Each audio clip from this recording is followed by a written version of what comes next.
السلام علیکم ورحمۃ اللہ وبرکاتہ۔ پیارے ناظرین، پیارے سامعین، بہت دنوں کے بعد پھر میں آپ کی خدمت میں حاضر ہوں، اور آج میں آپ کو کچھ ضروری چیز کی طرف توجہ دلانا چاہتا ہوں۔ یقیناً ہم اہل سنت والجماعت سے ہیں، جہاں ہمارے عقائد ہیں، ضروری عقائد ہیں، وہیں پہ ضروری معمولات اہل سنت بھی ہیں۔ ہم دونوں کو مانتے ہیں۔ اہل سنت والجماعت کے جو معمولات میں سے ہیں، ان معمولات میں سے ایک مزاروں پہ جانا اور صاحب مزار سے توسل پیش کرنا، یعنی ان سے استغاثہ کرنا، رب کی بارگاہ میں ان کا وسیلہ لے کر کے دعا کرنا، اپنی مرادیں مانگنی۔ مرادیں تو اللہ سے مانگنی ہیں، مگر اولیاء کرام اور صاحب مزار کو وسیلہ بنا کر کے اس سے مرادیں جلدی پوری ہوتی ہیں انشاءاللہ۔ لیکن وہیں پر یہ آپ دیکھیے یہ آنا صاحب کا دربار ہے، نلہاٹی کی سرزمین ہے، دیدہ زیب ہے، خوبصورت مناظر ہیں۔ چھت لیبل تک آپ دیکھیے، یہ چھت تک نیچے اگر آپ دیکھتے ہیں تو ایسا لگے گا، محسوس ہوگا کہ کوئی خوبصورت آؤٹ کنٹری کا ہوٹل ہے۔ اس میں کتنا لاگت آیا ہے، کتنا خرچ ہوا ہے۔ دیکھیے، میں نے اپنا معمول پیش کر دیا ہے کہ ہم مزار کے منکر نہیں ہیں، صاحب مزار سے ہمارا لگاؤ ہونا چاہیے جو واقعتاً ہے۔ میں نے حاضری دی، دیکھا، صاحب مزار کی تاریخ سے ہم واقف نہیں ہیں، اس لیے ان کے حوالے سے ہم کوئی بیان کرنا نہیں چاہتے ہیں، اور بیان ابھی کر بھی نہیں سکتے کہ وہ کون ہیں، کہاں سے ہیں، صاحب مزار کون ہیں۔ جب اہل سنت والجماعت کے لوگ آتے ہیں یہاں پہ زیارتیں کرتے ہیں تو کوئی نہ کوئی اللہ والا ہی ہوں گے، مگر ہم کو ان کی ذات سے کوئی گلا شکوہ نہیں ہے۔ ان کے ماننے والوں کے جو رویے ہیں اور ان کے جو نجی کرن ہیں، نجی کام ہیں، ان پر مجھ کو کچھ گوش گزار کرنا ہے کہ جناب والا اس قدر عالی شان تعمیر کے ذریعے سے یہ لمبا خرچ، کافی رقم اس میں لگی ہے۔ میرے آئیڈیا کے مطابق اگر غلط نہیں ہے تو کم سے کم اوپر کا حصہ چھوڑ کر صرف چھت لیبل سے لے کر کے یہ جو چاروں طرف مکمل کاریگری کے ساتھ جو کام کیا گیا ہے، یہ ٹائلز، یہ ماربل اور یہ رنگ برنگ، یہ جو سجاوٹ ہے، ان تمام چیزوں میں اگر اخراجات آئے ہوں گے تو کم سے کم 15 لاکھ سے اوپر ہی۔ حالانکہ مزار شریف ہے، جو واقعتاً صاحب مزار ہیں، اہل اللہ ہیں، اور حقیقت میں وہ اللہ کا ولی ہے، تو ان کی شناخت کے لیے، ان کے پہچان کے لیے اتنا کافی ہے کہ چاروں طرف سے گھیر دیا جائے۔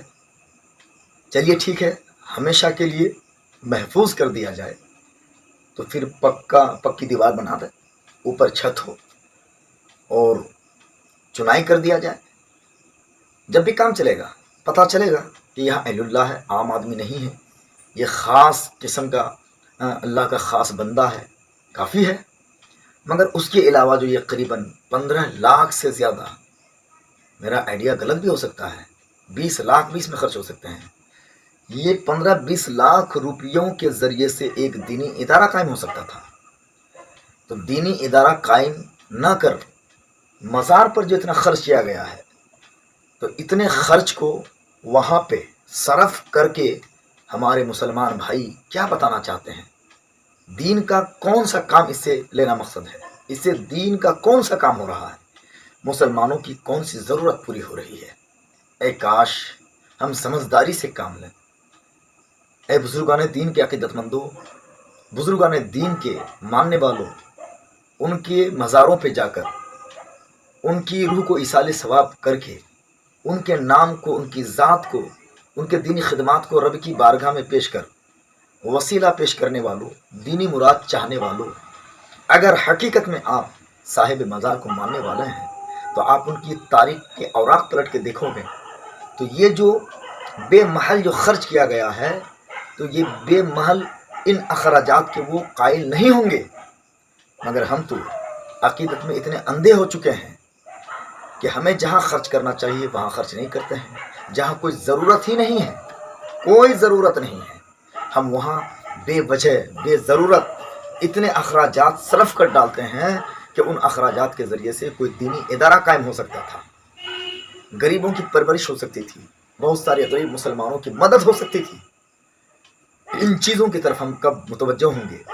دیکھیے، یہ میرا اپنا ذاتی مشورہ ہے، ہو سکتا ہے کہ میں نے غلط بولا ہے، لیکن اگر میری فریاد، میری دریافت، میرا سوال اگر درست ہے اور میں اپنی رائے اور اپنے ذاتی مشورے پر اگر میں صحیح ہوں، تو ان باتوں کی طرف علماء خاص توجہ دیں اور عوام اہل سنت کو توجہ دلائیں کہ اخراجات جو مسلمانوں کی جو رقمیں آتی ہیں، یا وہ رقم اگر گورنمنٹ نے دیا ہے تو ان رقومات کو گورنمنٹ سے لے کر کے ضروری دینی کام پر خرچ کیا جائے، تاکہ مسلمانوں کو زیادہ سے زیادہ منافع ہو، زیادہ سے زیادہ فائدہ حاصل ہو سکے۔ لہٰذا میں آپ سے گزارش کرتا ہوں کہ اس طرح چاہے مسلمانوں سے وہ رقم حاصل کی گئی ہوں یا حکومت سے حاصل کی گئی ہوں، ان رقومات کو، ان روپیوں پیسوں کو ضروری کام پر خرچ کریں، دین کے لیے جو فروغ کا باعث بنے، دینی کام کے لیے جو فائدہ مند ثابت ہو، ان کاموں پر ہم اپنی رقمیں خرچ کریں، اپنے روپیے پیسوں کو خرچ کریں، تاکہ عام مسلمان اس سے مفید ہو سکے، بہرور ہو سکے۔ امید کرتا ہوں کہ میری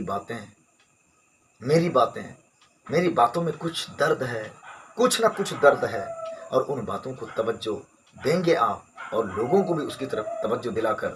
انہیں ان باتوں پر عمل کرانے کی انشاءاللہ کوشش کریں گے۔ اللہ عز و جل کی بارگاہ میں دعا کرتا ہوں کہ مولا تعالی ہمیں صحیح جو حقیقی معنی میں اللہ والے ہیں،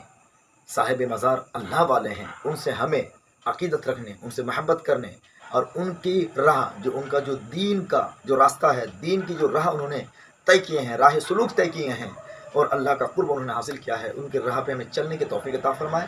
اور ہمیں شریعت کے مطابق ہی ہر قدم اٹھانے کی توفیق عطا فرمائے۔